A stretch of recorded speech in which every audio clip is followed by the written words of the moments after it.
प्रेम से कहना।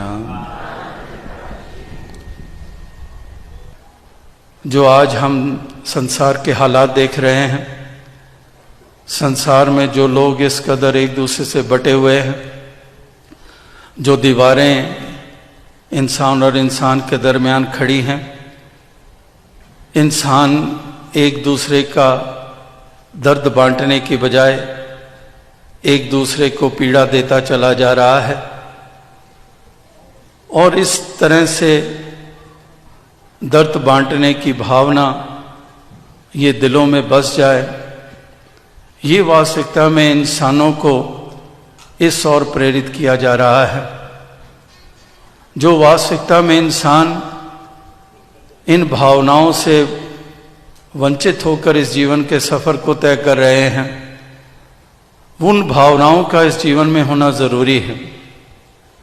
और वास्तविकता में इन भावनाओं का ना होना ही ये हमारे लिए नुकसान का कारण बन रहा है।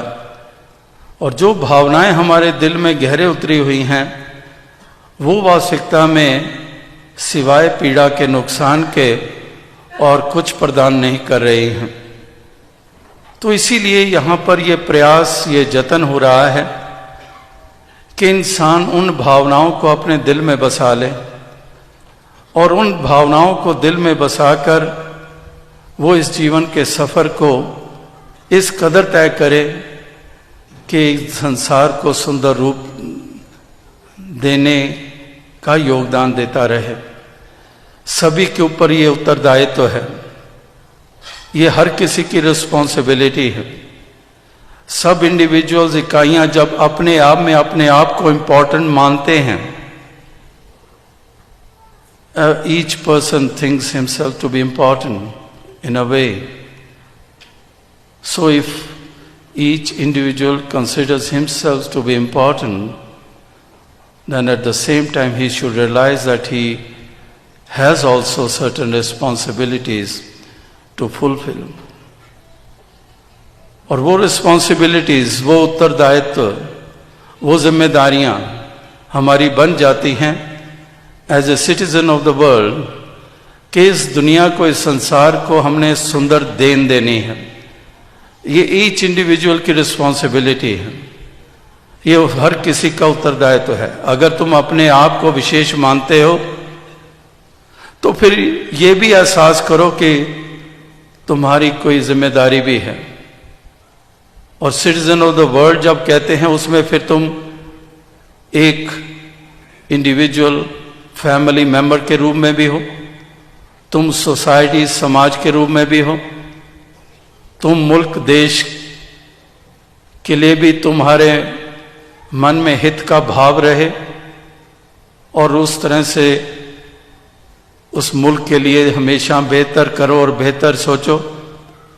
और इसी प्रकार से जो सिटीजन ऑफ द वर्ल्ड का जो ग्लोबल जो हमारा रोल है, वो भी हम उसी सुंदर रूप में रहकर पेश करें, अपने आप को निभाएं। It is nice to be important, but it is more important to be nice. You get importance because of various worldly achievements in various fields. It's welcome. We congratulate you for those achievements. But at the same time, we have to strengthen the true values in our life. You are a doctor. You achieved in your field, welcome. But if you are that doctor who is removing healthy kidneys from somebody's body by making use of his ignorance or just deceiving him and his family, which he is not giving voluntarily, you are just exploiting the situation. Although you are a doctor, medical wise you have perfection in your surgery, no flaws at all. But are you a human? Do you have those values? इसीलिए जो शेर अक्सर कहा जाता है कि कुछ भी बनो मुबारक है, पहले तुम इंसान बनो। कि कुछ भी बनो मुबारक है। Sportsman, welcome and we congratulate. In the sports field you have achieved a lot, but what about selling your teams by just match fixing? So you gained something but lost more than that. तो कुछ भी बनो मुबारक है, पर पहले तुम इंसान बनो। कि इंसान होना बहुत जरूरी है। ये वजूद जिस्मानी हमारा इंसान का है, लेकिन हमारी फितरत ही हमें सही इंसान साबित करेगी। हमारी प्रवृत्ति हमें साबित करेगी इंसान होना। और वही इंसानी चाल चलने के लिए ही तो गुरु पीर पैगंबरों ने इंसान से उम्मीद की और मार्ग निर्देश दिए कि इंसान केवल वजूद और जिस्मानी रूप में इंसान ना रहे, इसकी चाल और इसकी फितरत भी इंसानी हो।